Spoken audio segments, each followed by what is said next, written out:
Welcome everyone to Grandmaster's Choice. My name is Thalia Cervantes, and today the topic that I wanted to discuss was killer instinct and kind of realizing when it's a good moment to attack in a position. In previous weeks we have been talking about committing to a move, right? Which is, especially in the attack, something that's a little bit difficult sometimes, committing to a sacrifice, especially if you're doing intuitively, right? Not just based on calculation. It's hard to commit to one move, so we spent 2 lectures on that.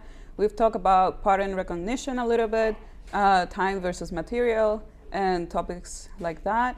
And today I kind of wanted to keep on that trail and discuss a little bit, understanding when it's the right moment in a position to focus only on the attack, right? And the first example that I have right here is from I would say, like, pretty famous game between Judit Polgar and Anatoly Karpov. And before we continue with the moves that happen in this position, I just want to ask, like, what would be your general evaluation of this position? Like, would you rather play with one side? Why? What are some things that you may notice in a position? And if you're not sure where to start when evaluating, we always talk about 4 main aspects to look out for, right? One of them is material, because that's kind of the most significant one in most cases. Then king safety for both sides, placement of the pieces, how active they are, and then finally pawn structure, right? So what are some key aspects of this position? Well, white has a space advantage. Right, yeah. This game, as we were kind of mentioning off stream, came from Petrov, and white has kind of like this hanging pawns here on c3 and d4. These pawns, just like the isolated pawn, it can be very double-edged, right? Because if we look just at the pawn structure in a position, you can see that white has more pawn islands than black, right? White has 3, black has 2. This pawn on a3 might become an issue in the future. Foreshadowing, it actually gets captured. And at the same time, though, these pawns on c3 and d4 offer a lot of space in the center for white. And not only is it the fact that the pawns control the center and kind of restrict black a little bit, but at the same time, the pawns kind of create like this little barrier. And behind the pawns, you can use the space to actually set up your pieces, right? And coordinate your pieces in the way that you want to. And then usually when we have these double-edged positions of, like, hanging pawns or isolated pawns, the side that has them has to play, like, more actively, right? Than the other side. For black, it's more beneficial to trade some pieces off, maybe get into an endgame where they can put more pressure on the pawn structure. And since white has the space, they have a more dynamic advantage. Therefore, they need to play with precision, right? And try to seize the initiative. And the good thing about that is that it's Judit Polgar playing with the white pieces, right? So you know that it's someone that's going to seize the initiative any chance she gets. So based on that specifically, the fact that white is seizing the initiative, what could be a move here for white? I feel like there are a lot of good moves. There's not just like one in particular that's really good. But how would you keep pushing back black's pieces?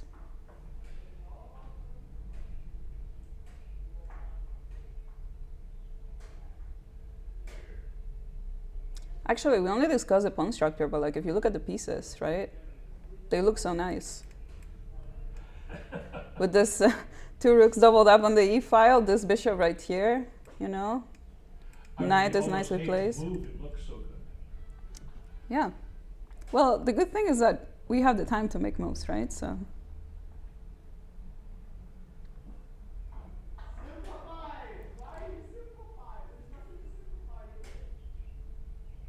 I actually see some very interesting suggestions in the chat. I'm seeing h4, which is very, I guess, on brand with the, with the idea of attacking. That's an interesting move to consider. There's also knight to g5, which is very interesting as well. There are some suggestions too for like bishop c2, queen d3, which is also a typical idea because it would force black to create some sort of weaknesses, right? Like play g6 or something. So those are all quite interesting.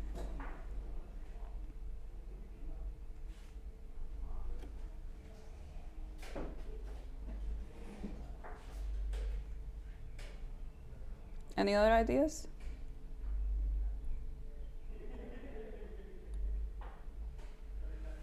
Well, I'm looking at rook takes bishop. Rook takes. What's your idea after, let's say, like rook takes? Is to take control of the g5 square. So do you want to play knight g5 or do you want to like do some sort of sacrifice? Here I would play rook takes rook. Okay. Let's say that I take with my knight. Yeah, right. And then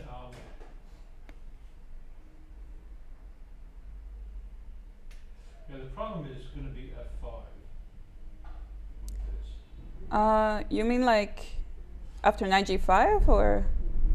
Right. Well, if I were to play bishop takes h7 and then knight to g5.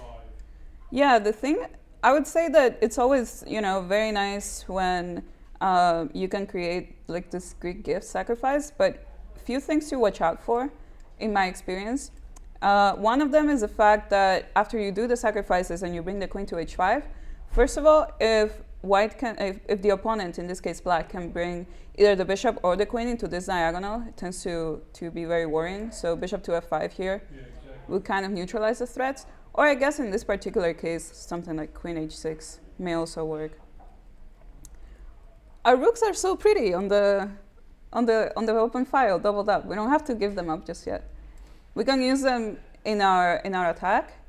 But as of now, it's important to also consider the fact that the black position doesn't really have many weaknesses, right? Like, of course, there is a lack of space.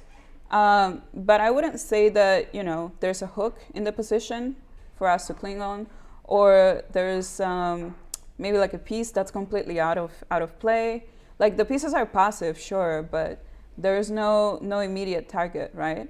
So yeah. Well, what about d5? d5 is interesting, right?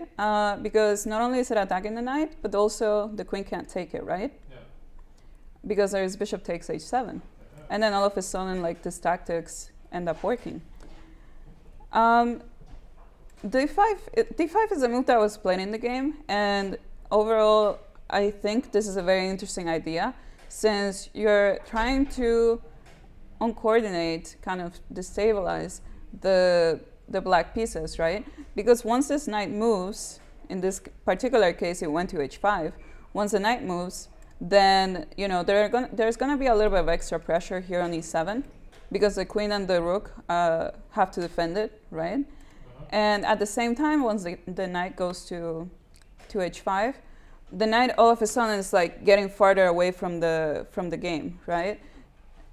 In general, in principle, black would want to bring more of their pieces into the king side, right?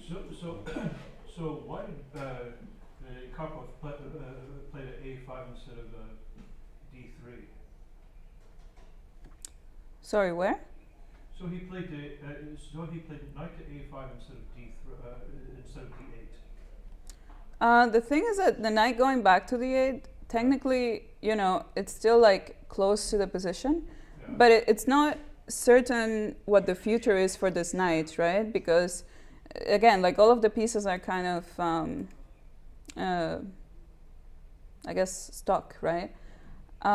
So, I mean, even now, maybe something like, knight to e5, similarly to what ended up happening in the game, could become a problem. The knight maybe could eventually go to b7 and c5, but those are three moves that Karpov is going to have to do with his knight. And even on c5, the knight is not doing too much. If anything, I can just move my bishop back, right? Right. So Right. So here, you know, I'm looking at F6 or F5, and then I can bring my knight to F7. Ah, I see. Okay. The thing though is that whenever you play F6 or F5, which maybe you will have to do at some point, you know, one point or another, the thing is that it's also creating a lot of weaknesses, right? Like around your own king. So maybe after something like F6,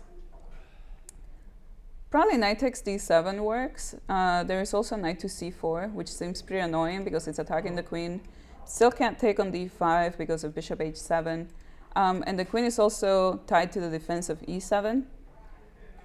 So maybe after something like queen to C5, bishop to E3, and because all of the pieces are like so congealed, it's hard to find good squares for the queen, right? Yeah, it looks very bad. Yeah. It doesn't, I wouldn't want to be Karpov here, you know? You want to play like Karpov, but maybe not today. Yeah, so I think all of the other suggestions are pretty interesting too. H4 is a very creative move. I think white would probably still be better here with this idea of H5, H6. Actually, I played a game yesterday during the Rapid tournament, and then I did like a similar idea. Yeah, I think that's a good purpose. Knight to G5 is also a good move, trying to create weaknesses in some way. I would be slightly concerned about maybe like bishop takes G5, bishop takes G5, and then something like H6. And then, you know, because again, trades tend to be more beneficial for black, but at the same time, white just got the pair of bishops, right? And that's also a huge plus, and the position is still completely fine. So I would say that those are all pretty good ideas. But D5 is what was played in the game, knight to A5. And then because the black pieces are kind of separating, right? White is going to keep on controlling the center. So knight to E5 was played. Knight to E5, bishop to F6. How would you continue here? Kind of like going with the spirit of the position.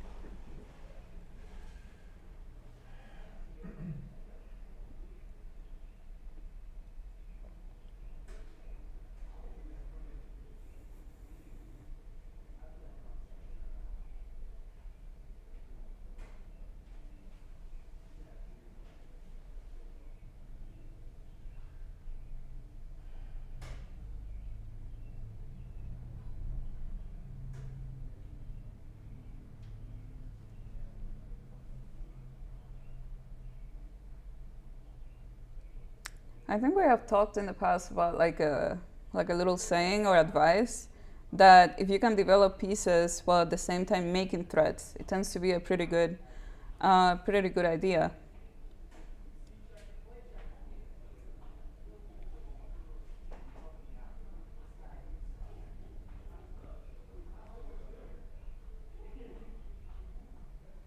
Well, I'm looking at queen to C2. Queen to C2, but then you also have to remember that there is pressure here on E5. So if you play like queen C2, you know, black has 3 pieces attacking, so they can just play like bishop E5 or something, you know. So we have to kind of like stabilize our knight on E5, and at the same time keep on making threats. Yeah, bishop to F4. And I would say that this move is kind of natural. It is putting, you know, more protection here on E5. And at the same time, it has some threats, right? Like, for example, knight to G6. And then the position can become really complicated for black if they allow something like this. At the same time, the queen on D6 is actually, I would say, like a pretty good piece. So we need to, you know, just like how we worsen the position of the knight that was on C6 and is now on A5, we have to do the same with the queen on D6, put her in a worse square, right? Kind of like just trying to improve our position while making our opponent's pieces more uncoordinated. And then that also helps in our attack. And then eventually, tactically, there can be some ideas based on the fact that all of the pieces are kind of loose, right? So bishop to f4, I would say the main concern about this move is the pawn on a3, right? The fact that the bishop on c1 is no longer protecting a3. And this is something that ended up actually happening in the game. So bishop takes e5 was played.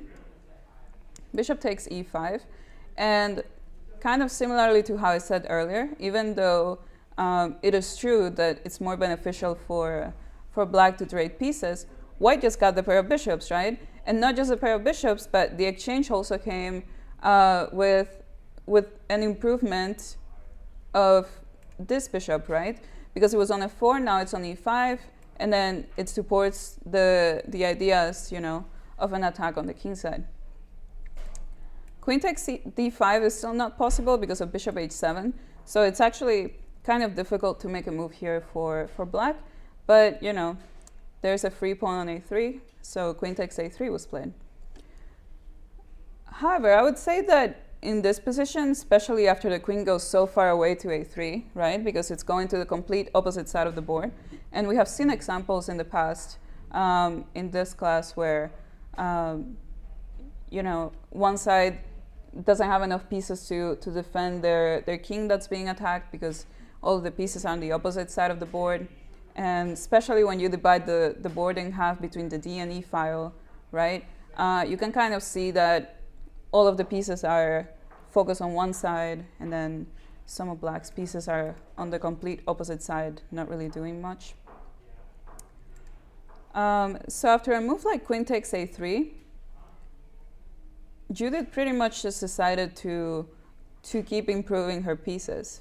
And if you look at it, the two bishops look really nice, attacking into the king side. I'm assuming everyone is familiar with the Lasker double bishop sacrifice. Okay, well, we'll talk about that in a moment. But yeah, so the two bishops look absolutely beautiful, just looking into the king side. However, we need to get the rest of our pieces in, right? What's the best way to coordinate and make sure that our pieces are going to be part of the sacrificers? Yeah, I believe it was Edward Lasker on that one, not Emanuel Lasker, but yeah. I see a really good suggestion in the chat here.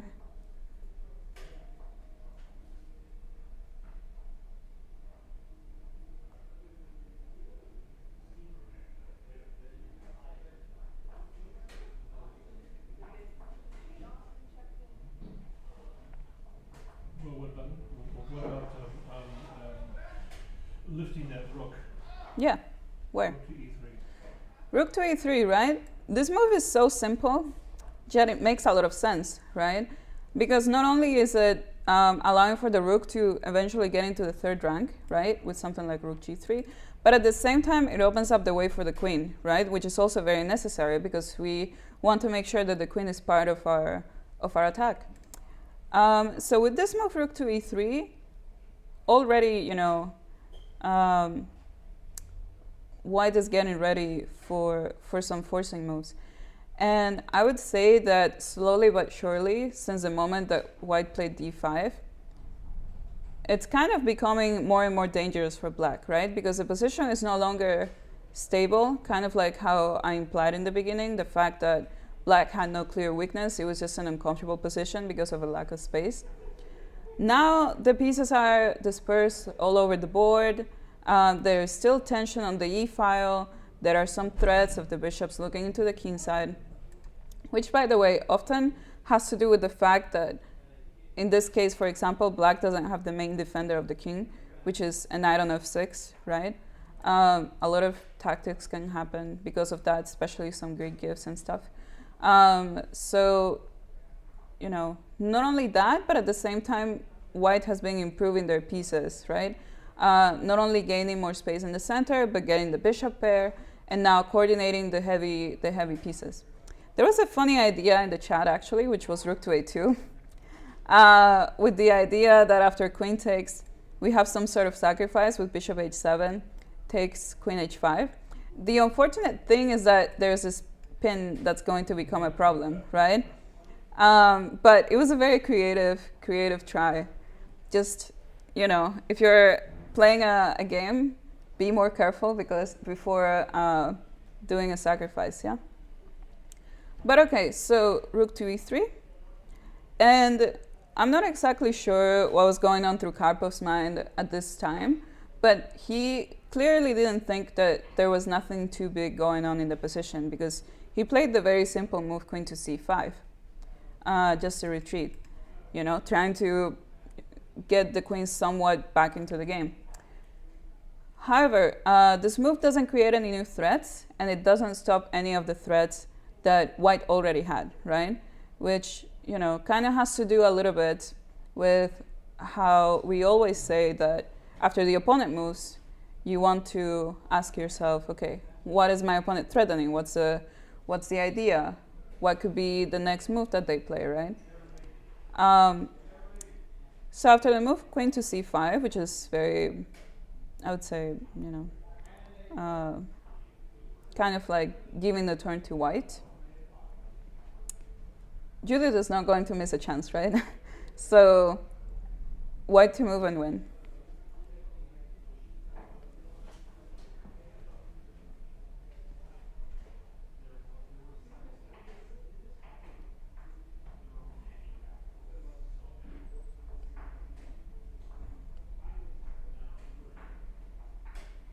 Yeah, so there is actually a very insightful comment in the chat.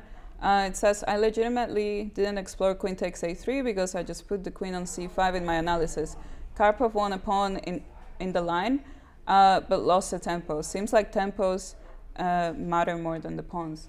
And that kind of has to do with the topic of last week, right? Which was kind of centered around material versus time, right? And this is a very similar case, like especially in positions that are more open, or, you know, if you can sense that your opponent is building up an attack against you, then you have to be really careful with how you spend your turn, right? Because you don't want to be accidentally wasting a turn and giving your opponent the chance to just proceed with the initiative, right? So, how to continue?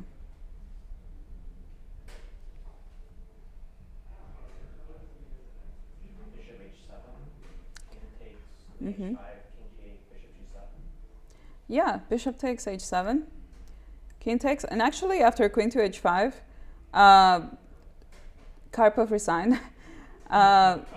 Yeah, but you know, he should have allowed the full line to go on, right? King to g8 is the only move, and now bishop takes g7.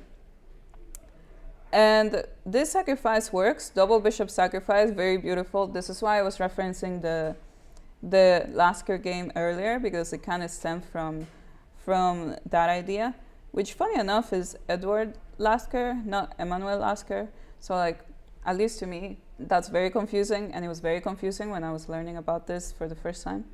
But there's this double bishop sacrifice, right, with the idea of breaking open the king side and utilizing the fact that none of the black pieces can come to the rescue. And in fact, a lot of times when you're attacking, maybe you can count the rook on f8 as a defender for your opponent, or if you're defending, then you count the rook on f8 as a defender. But a lot of times it ends up being a liability because it doesn't allow for the king to escape. So, you know, tactically you have to figure out if it's actually a helpful piece or not.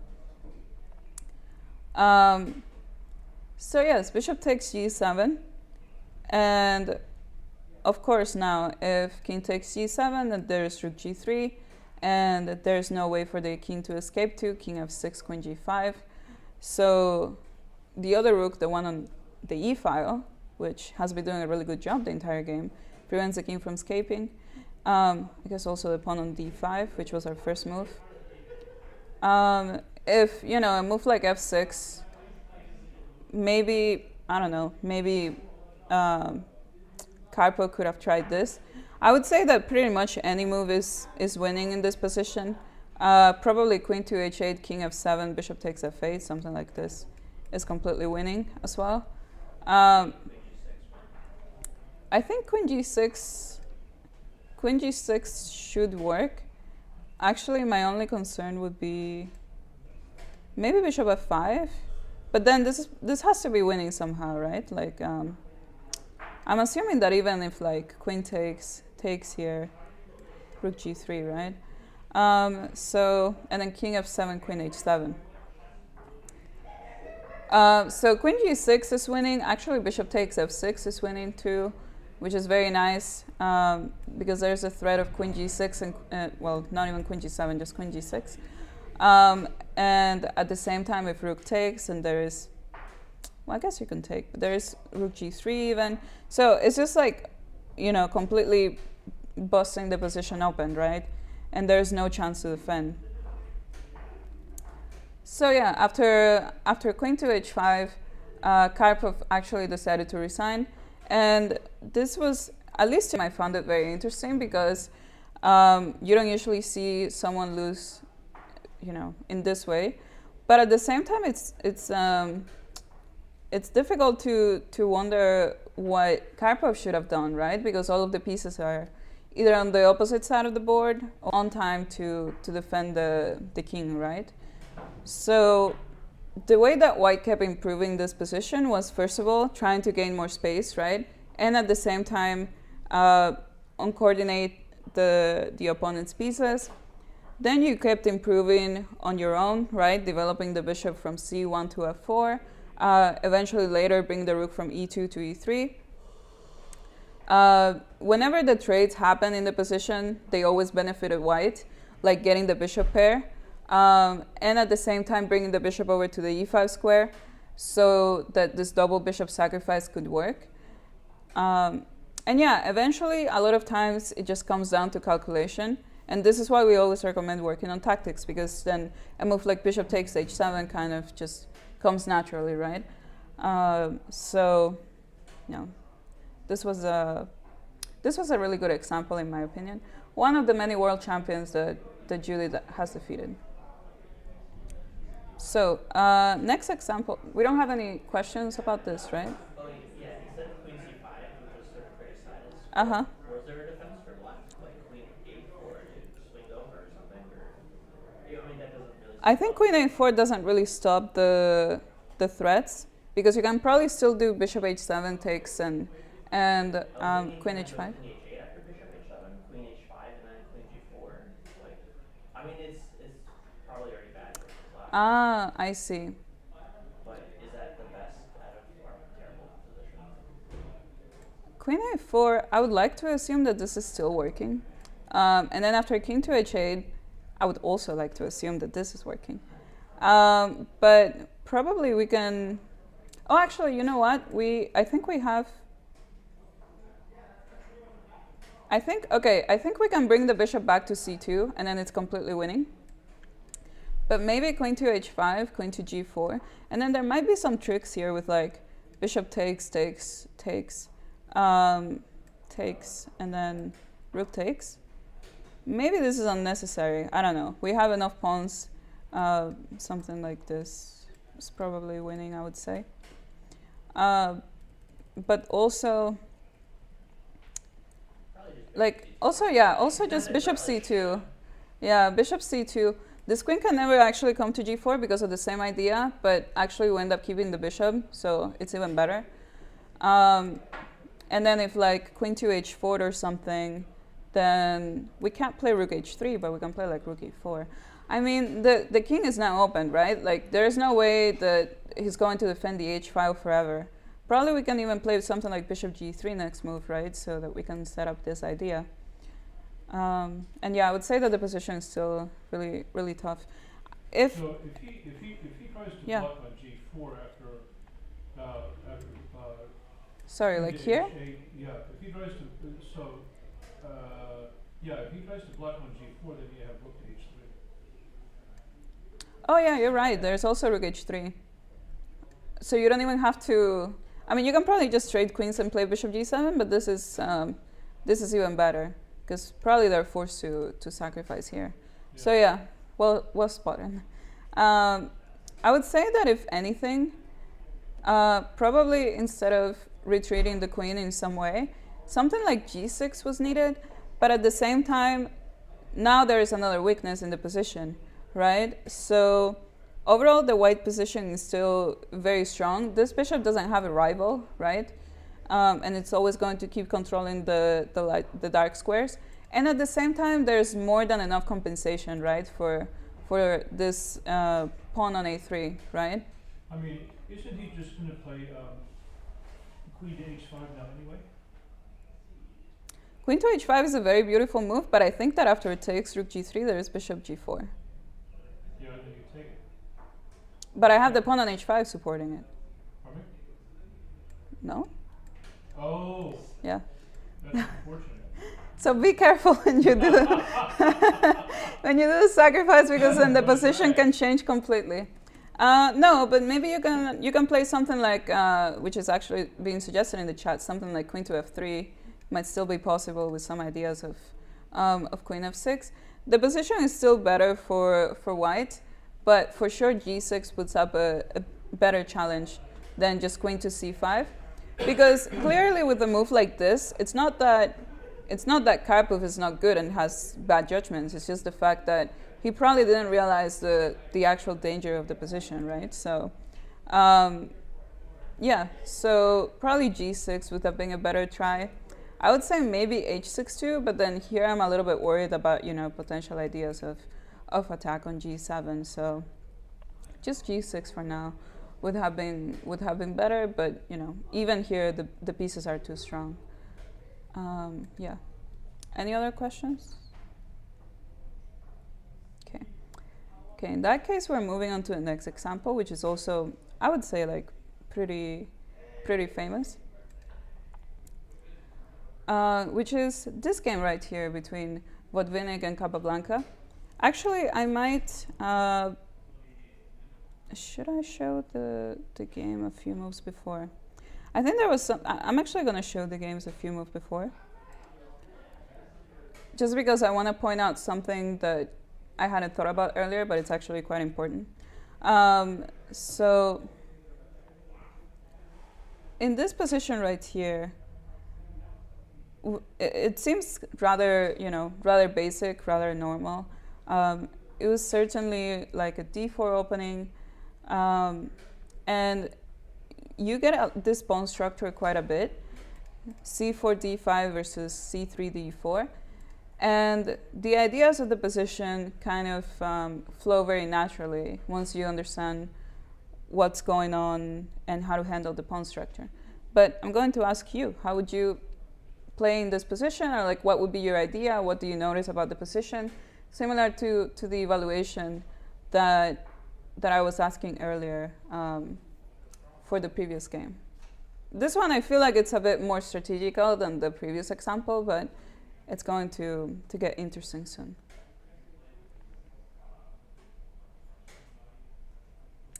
There was a question about the evaluation of the previous position. After queen takes a3 is like plus 1.3 or something. So it's not losing, but at the same time it's just not good.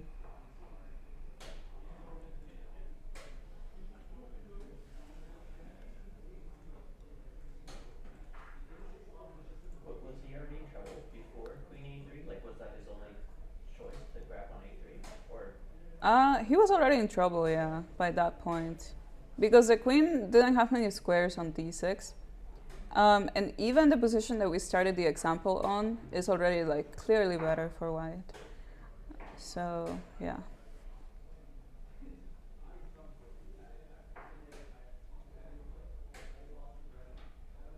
The final mistake was queen c5 in that game.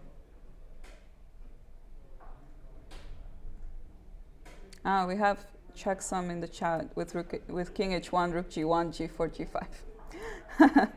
That's interesting, but it might be a little too brave. So, yeah. So white needs to break in the center here. He's got to activate his rooks. Right, yeah. So the rook just came over to e1, right? The idea is going to be very clear.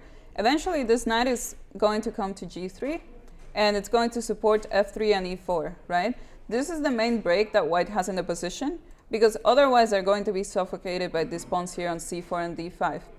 And we can't really keep the bishop here on b2 because it clearly has no perspectives, right? So our goal is to open up the position to not only gain space, but also utilize the fact that we have a bishop and those work better in open positions, simple as that. d5 is also the, I guess like the start of the chain, right, between d5, c4. So we want to break that up somehow. And on top of that, the fact that white has a little bit of an edge in development too because of this knight on b8 and the rook on a8 that haven't been moved. It might allow us for, fast break on e4, and then the position can become really uncomfortable for black, right? I wouldn't say that there is like any crazy advantage here for white. This position is just quite playable.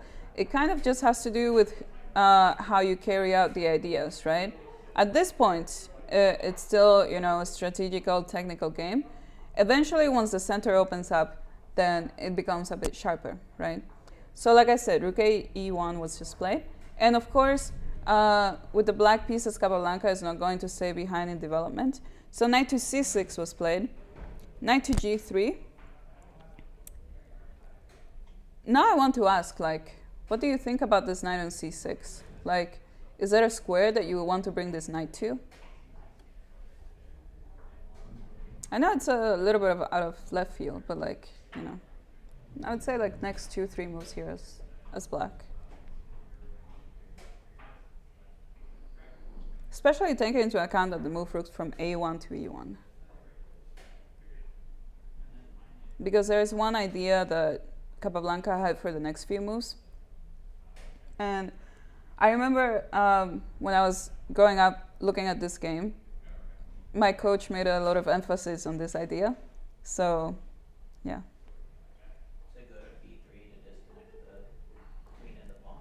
Yeah. So what ended up happening in the game was that knight to a5 was played voluntarily. I don't know what that was hard to say. And then the knight is actually coming over to g3, disrupting the queen from defending a4, and then this queen is going to take on a4.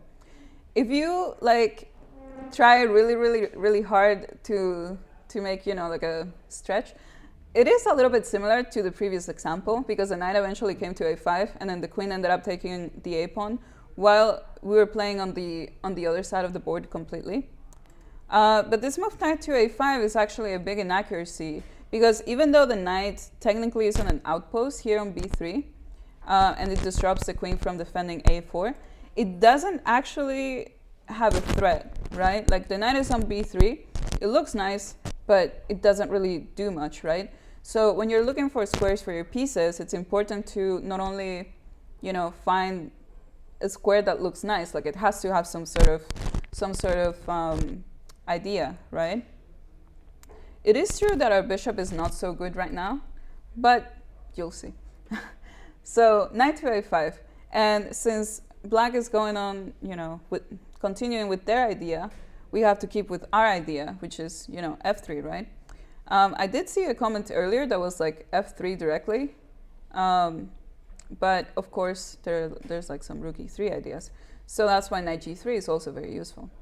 So f3, right? And black doesn't have enough pieces to prevent e4 from happening. So they just kind of have to let it happen. Knight to b3, e4. And if you give white the center, it's going to be even worse, right? Something like takes. Because then you open up the f file. So black actually just took here on a4, but at the same time, it's kind of like that discussion that we were briefly having earlier with the previous example, that, one side is spending way too much time trying to capture a pawn or, do something on the opposite side of the board, while they should have been using that time to, take care of the threats that are about to happen. So after queen takes a4, e5, knight to d7, and very simple move, just queen to f2, just getting the queen out of this diagonal. There may have been some ideas of knight to c5 as a follow-up, something like knight to c5, and this would actually be a very annoying move because either the queen is exchanged, which is beneficial for black, right? Because that means that there's not going to be an attack, or the knight ends up coming to d3, and we don't want to allow that, right? Because that's not just a pretty square, it's a pretty square that also has a lot of threats, right? So we can't allow black to get the knight here to d3. On b3, it's not doing nothing. On d3, it's doing a lot, so just queen f2, right? Preventing any tactics here in the position. g6, so that there are no future jumps here to f5, maybe f5 and d6. But now we can use this pawn move as a hook, right? With what move? f4. Very natural, yeah, f4. It is true that our bishop here on b2 almost seems worse because we're putting all of our pawns on dark squares. But at the same time, it's kind of like momentarily, right? We understand that the center is still shifting and that there are still some ideas in the position. f4 is coming with f5, and if we manage to open up the f-file, that would be absolutely huge, right? Because we already have all of the pieces lined up, and because the queen is on a4, the knight is on d7, it's actually a little bit awkward for the queen to even get back into the game, right? So this is giving us a lot of time. And after f4, black actually decided to play with f5, trying to completely block the position. However, as white, it's not really beneficial for us to keep the position closed, right?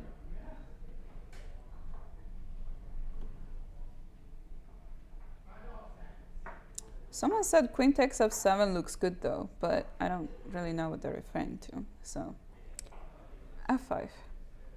Now we do our favorite move in chess. At least I hope it's our favorite move. I like sacrificing knights. Okay. I don't think that's what you had in mind. Not really. Yeah, we're going to take on f6 and keep the position open. Taking on f5 might be a little bit rushed. Maybe it's actually possible. After it takes queen g3, I would say that in this particular case, the king ends up going to h8, and then, you know, because the position is so close, it ends up being safe. But if you want to get fancy, I don't know how accurate this is, if you want to get fancy, maybe g4 is a possibility, because after it takes f5, and all of a sudden it becomes a little bit scary. Oh, man. So, Oh, man. like if you wanna, you know, like try this out in the game, I would encourage you to. But we have something actually simpler than that, just taking here on f6.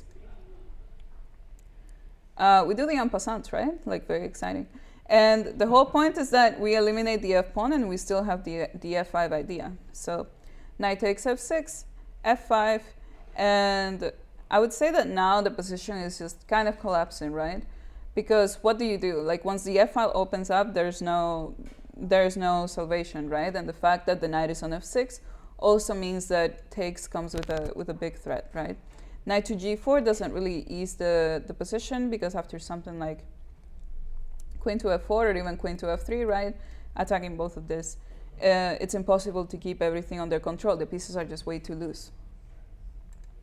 So to try and ease the tension in the f-file, black decided to play rook takes e1, but after rook takes e1, rook e8. Again, white is trying to improve their pieces, and if trades are going to happen in the position, they have to happen in a way that keeps improving our pieces, right? Like, we have to trade in our terms. So what could be the best move here for white?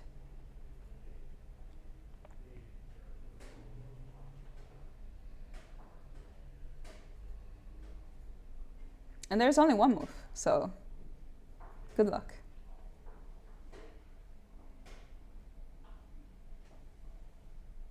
Actually, I'm taking what's the name? Management, negotiation, and conflict resolution class in college right now. So negotiations, trading pieces in my terms. You know, it's all kind of like the vocabulary. It's all connecting a little bit. But yeah, so what could be the best move here for white?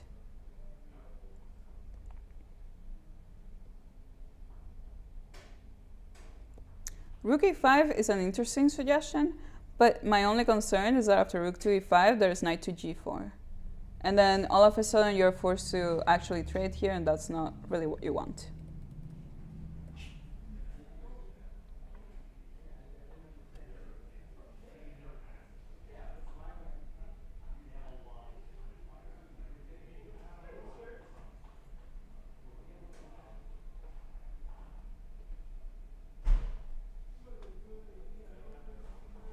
So if not, rook e5. One more. Yeah, we go one more, rook e6. Rook e6, right? And then the whole idea is that once black decides to take, because too many things are losing the position, once they decide to take, f takes e6, this pawn is getting ever closer to, to promoting, right? And not only that, but now this knight is under attack, and it can't actually move because of the threat of queen, oops, not that, because of the threat of queen f7, right? So black's position is kind of like hanging by a thread here, because they have to be really careful, but at the same time, the fact that these pieces are here and the fact that there is a knight on b3 doesn't really help much, right? King to g7 was played. Probably, I would say that e7 is a move, but we just have to keep on improving our pieces. And if we're going to go after this king, we want to make sure that our queen has ways to get to it, right? Like entryways. So queen to f4 was played. Also with the idea of queen c7, right? Queen to e8, queen to e5, queen to e7, and this is kind of the crucial moment of our position, right? There's a spin here with the queen on e5, king on g7, knight on f6 is under a lot of trouble, and now it's finally time to use the one piece that has been doing nothing the whole game.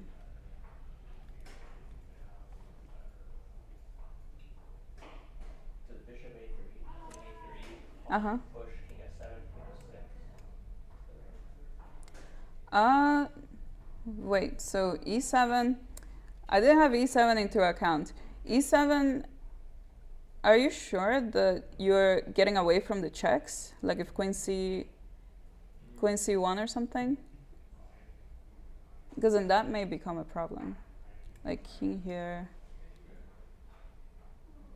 So I don't have knight f1. here. You do have knight f1, but like at the same time, okay, bishop a3 is correct, takes an e7.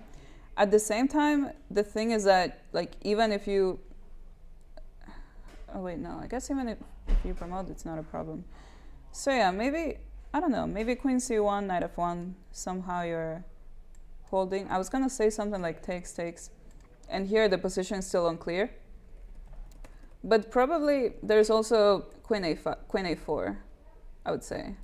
And then I'm defending here. Maybe this works.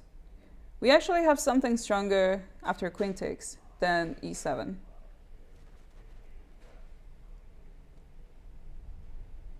And this is when working on tactics pays off. So. Oh, we have knight h5. Yeah, we have knight h5, right?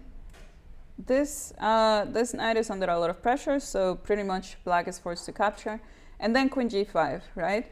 So not only do we distract all of the black pieces to the opposite side of the board, but then we also have to break through all of the defenses that the king has, right? And the fact that we have our queen left, which is our strongest piece, is very helpful. And now wherever the king goes, we're going to take on f6 with a check, right? So king to f8 was played, queen takes f6, and pretty much now the only way to prevent checkmate is going to g8, right? Because if king e8, then there's this. And after king g8, pretty much I would say any move wins in this, not any move, but lots of moves win in this position. But we can finally do the e7 that you wanted. And there are just too many threats to handle, right? Not only e8, but at the same time queen to f8. Maybe even you can count queen e6 as a threat. I don't know. But essentially the point is that this queen is not going to have enough checks to try and have some sort of perpetual, right? So the game actually ended after queen to c1, king f2, queen c2, king g3, queen d3, king h4, and then you eventually just manage to get out of it. Here, of course, you have to take on h5, otherwise there is queen g4. But here now, pretty much no checks. Queen to e2 is how the game continued, but it's actually kind of funny the fact that queen g6 doesn't work, because takes, and then the king can't go to f7, right? And then this knight, of course, is just too far away. So now the game just finished after queen e2, king h4, queen e4, g4, queen a1, and king h5. And again, there is nothing that black can do because queen to f8 is coming, right? So right now, again, I don't want to keep on kicking this knight while it's down, but the fact that the knight is on b3 doesn't help at all, right? So yeah, this is how the game finished, and then especially the fact that we use bishop a3, you know, as a means to attack the piece that was kind of doing nothing, right, the whole time that we were looking at the game, and also does the job of like distracting the best piece that black has that kind of holds the position together, bringing it to the complete opposite side of the board and helping us with our tactics with knight to h5, is a type of move that we can't really miss, right? And I know I've mentioned this before, but threats are very important. A lot of times we end up focusing on forcing moves like checks and captures, but a lot of times a little silent move like bishop to a3 can be very dominant. So yeah. I had any questions about this game or anything? Okay. Yeah, so actually I had two puzzles as well that kind of dive home the point. I think I'm just going to show one of them because I think it's really pretty. And I think it also goes with the spirit of, you know, killer instinct and finding the breakthrough in a position. So this one is black to move, actually from a game between Ivanchuk with the white pieces and Anand with the black pieces. It's not too difficult, I would say, but we have kind of like a very, I wouldn't say typical, but like a Sicilian position, right? Where sides are supposed to be attacking each other. Since the kings are castled in opposite sides, you usually try to develop an attack quicker than your opponent and have a breakthrough there. But in this particular case, white hasn't really gotten anywhere. And there's a really strong move that black has, just kind of like as the last example for today.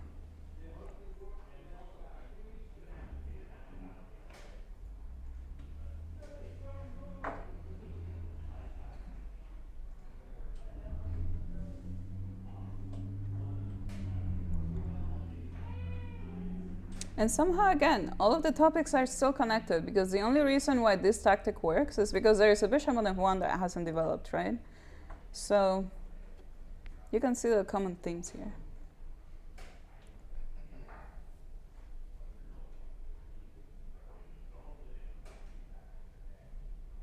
Yeah. Is the answer rook takes c2, queen c2, queen e1, king c2, queen a2 with the threat of rook c8? Yeah. I mean, rook c2, right? It's kind of like, once you look at it, it's like, oh yeah, it makes a lot of sense. But in the game, you also have to come up with the move rook takes c2, right? Obviously, this works because after queen takes c2, we have queen to e1. And again, the fact that there's a bishop on c1 blocking the rook on h1 doesn't really help white in any way. And then after rook takes c2, the main point is that you drive the king out, then play queen takes a2, taking away the any retreating squares that the king may have. And the game kind of finished soon after. I'm just going to show it really quickly. f4, rook to c8, king d2, bishop f4, all very standard, I would say. King to e2, and then all you have to do is prevent the king from getting out, right? After queen takes b2, king to f3. Now we just use the fact that, you know, all of the white pieces are in the back rank, and we can simply take them, right? So rook to c1 was played. Queen to e2 to at least try and keep defending, but then there's queen to c3. If queen d3, then e1 is hanging, and after king to f2, then there's actually queen d4, and then this position is also collapsing. So king g4 was played, and actually no, this is just my analysis. If king g4, queen g3, king f5, g6, and it's kind of funny how you can actually checkmate the king after king here and queen g5. But yeah, so actually here after rook to c1 is where Ivanchuk resigned. But I just thought that it was really nice. This rook takes c2.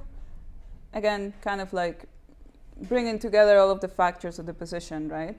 And again, you know, a move that at first, so maybe you don't think about it because it's not a check, but it brings home the win. So yeah.